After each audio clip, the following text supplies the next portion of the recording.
Finding a move-in ready 3-bedroom home in one of San Mateo County's most popular cities can be challenging, but it is doable. Here in the Sunnybrae neighborhood, I'm gonna share with you this beautiful 3-bedroom home that was built in 1932 with the kind of Spanish colonial revival theme, which offers buyers like you an amazing opportunity to get into a great neighborhood at a sweet price, and then we'll check out a little bit of the neighborhood. To see more of what it's like living in San Mateo County, join me every Monday at 5 p.m. for a new video. So let's head inside.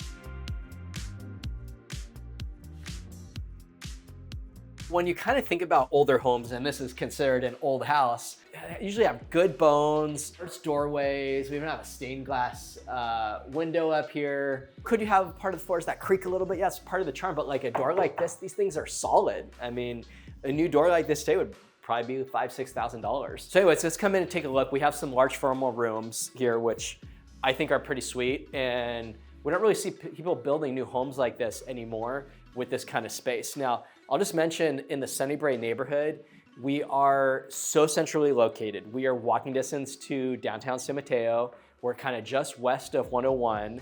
We are south of downtown. We are east of Caltrain, and then the west side of Caltrain is gonna be the Hayward Park neighborhood.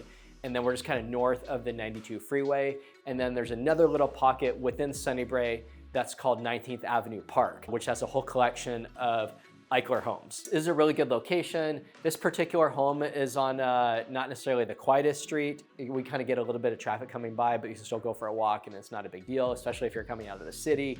You might say, oh my God, Raziel says it's busy, but it's really not that busy. It's just when you compare it to a quieter side street like Birch or Magnolia or West Grant Place, which I'm gonna show you in a little bit after we finish at the house, that just will give you a flavor for the neighborhood. But check out the details here in this kind of arch for the windows. Now, the windows over here, to get their home ready to go on the market, my client spent about $100,000 replacing all the windows in the house, including labor. So for a home with an asking price on this of about 1.6 million, this is highly attractive. So you can kind of see here, we've got the dual pane, but then here, this is actually the original single pane.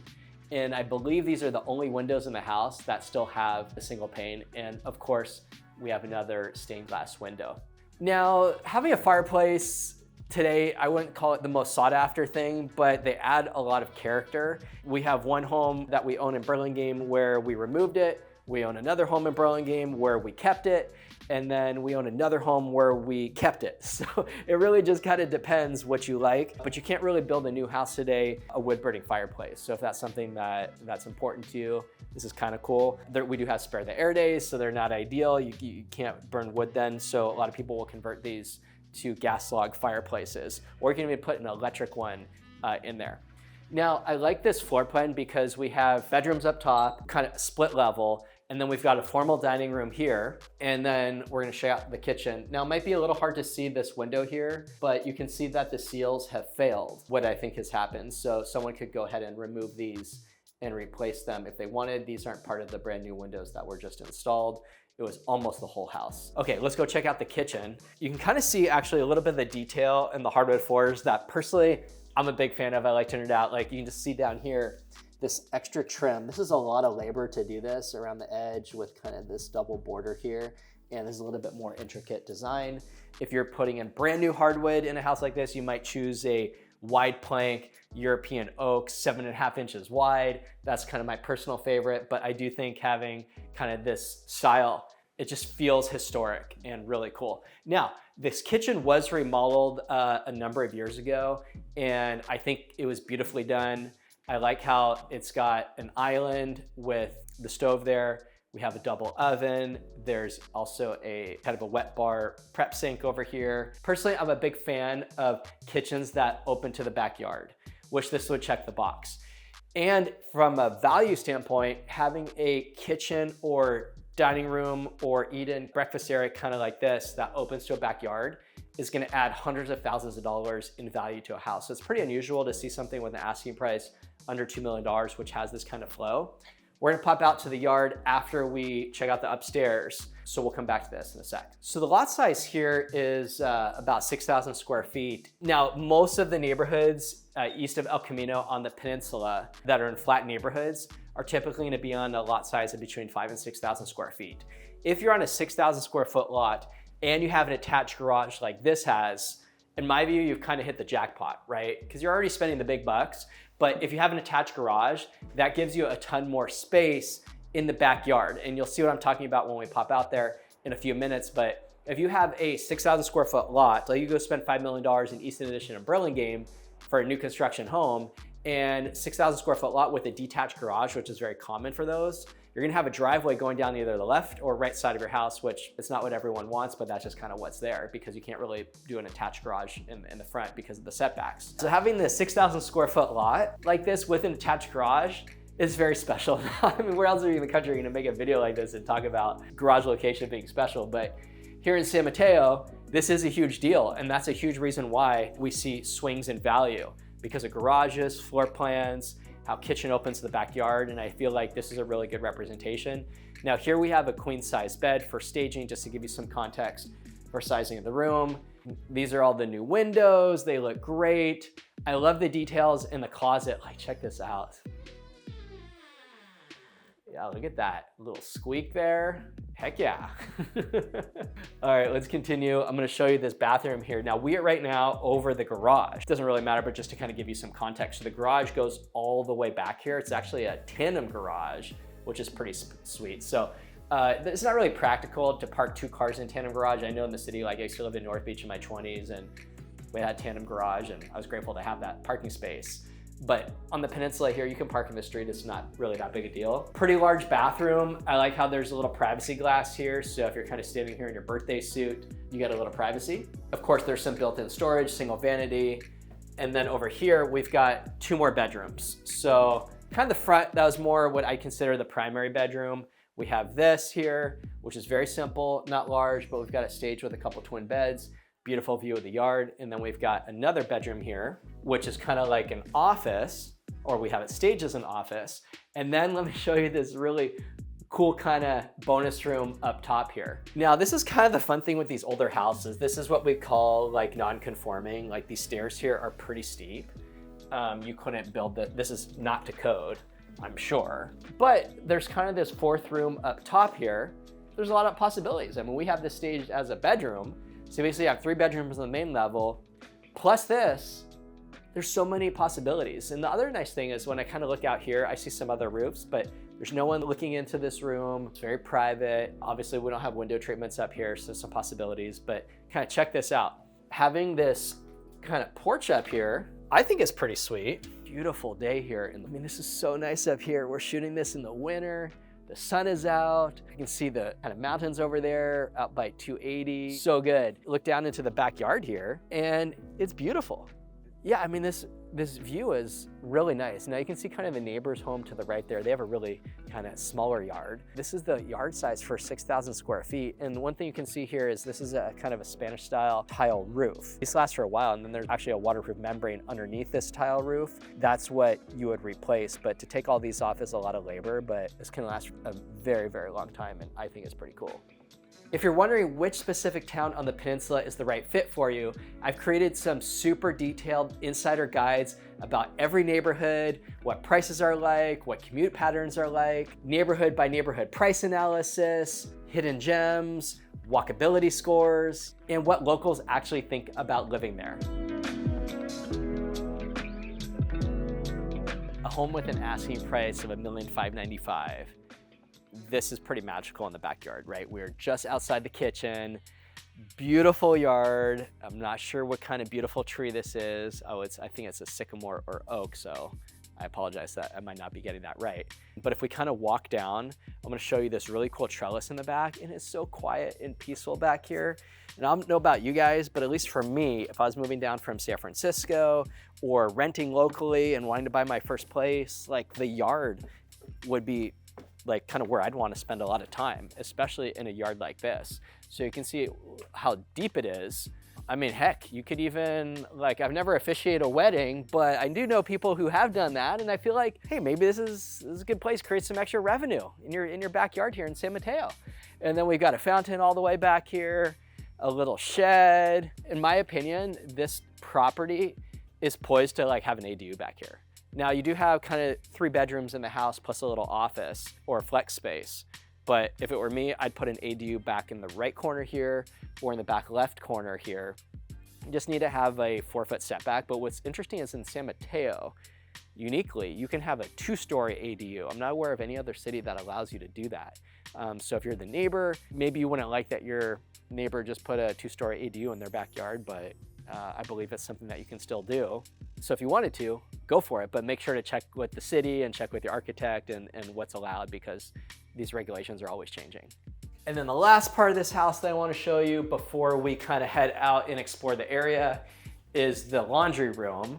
Now check this out. I hadn't shown you this upstairs, but there's actually a laundry chute here.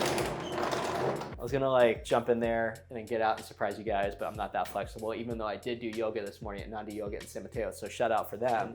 But this is cool. And then down here, you watch some of my other videos, you know I like showing you all the basement because, hey, everything matters. Got a hot water heater here, that's not that exciting. We have the furnace, which is fairly new. The ductwork here is original. So all this white here that you can see, my understanding is that's asbestos.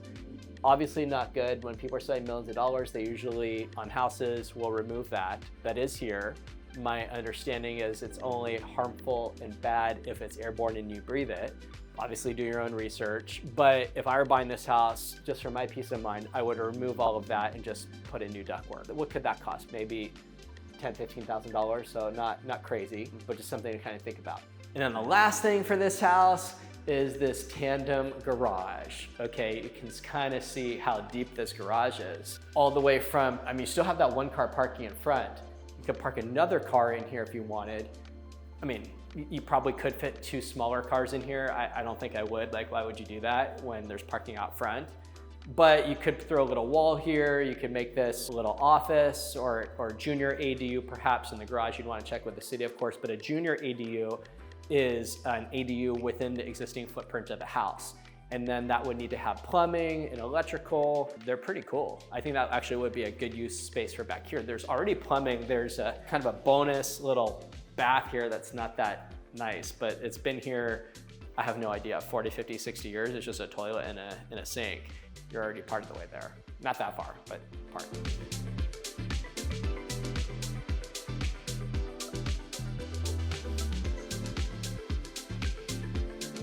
Just want to give you an idea. So we're on Humboldt Street here in 7th. So downtown San Mateo is like 2nd, 3rd, and 4th. So we're at 7th. We're only a few blocks away in that direction. This is kind of facing north towards San Francisco. And then we're a few blocks east of downtown. So this is really close here. We're actually gonna walk south and I'm gonna show you a few of my favorite streets in the Sunnybrae neighborhood because Humboldt here is a little bit of a busier street.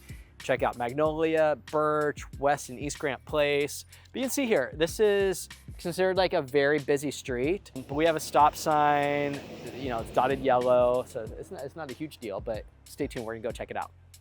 So we're here on Grant Place, which is one of my favorite streets in the Sunnybrae neighborhood. It's interesting, there's about 1,200 homes, a little less than that, in the whole neighborhood, okay? And San Mateo, though, has 100,000 people, right? We have 27 different neighborhoods.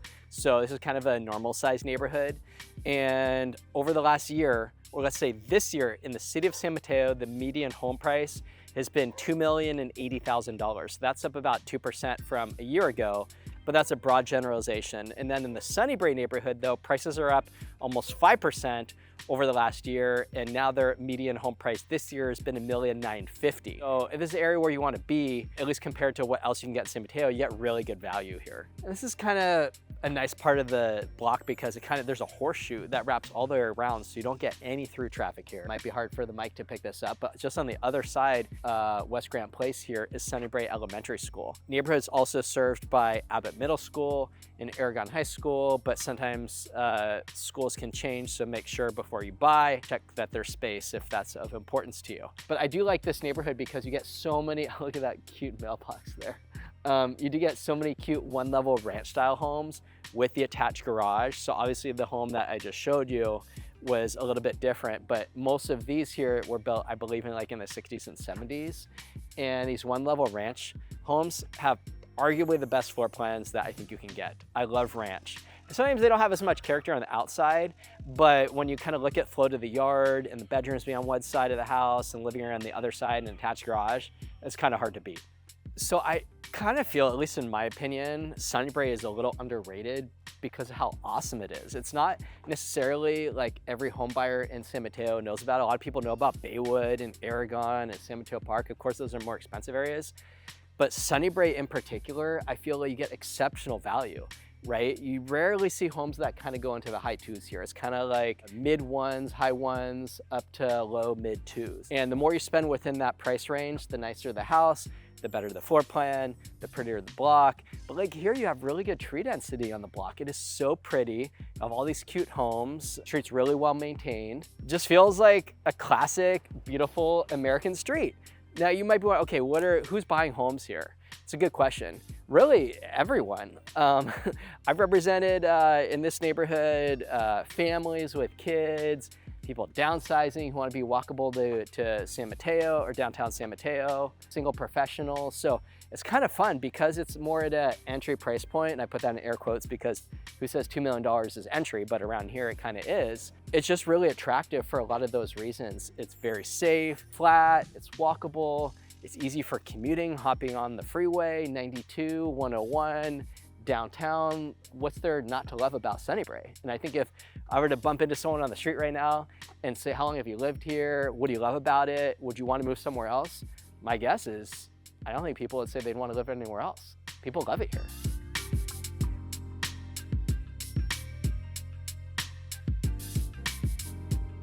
All right, this is downtown San Mateo, and we're just gonna kind of poke around. We're not gonna see everything because there are 171 different shops and restaurants in downtown. So check out my downtown walking tour video, which is about 45 minutes if you really wanna go deep.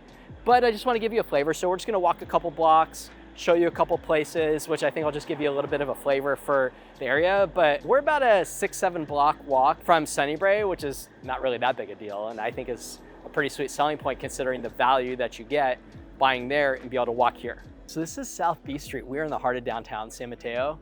And I mean, this is actually blocked off from traffic. They kind of started blocking off the street during COVID, and it's remains. There's the Century 12 movie theaters over here. A lot of good restaurants here. Pacific Catch. I love ordering DoorDash from their ghost kitchen.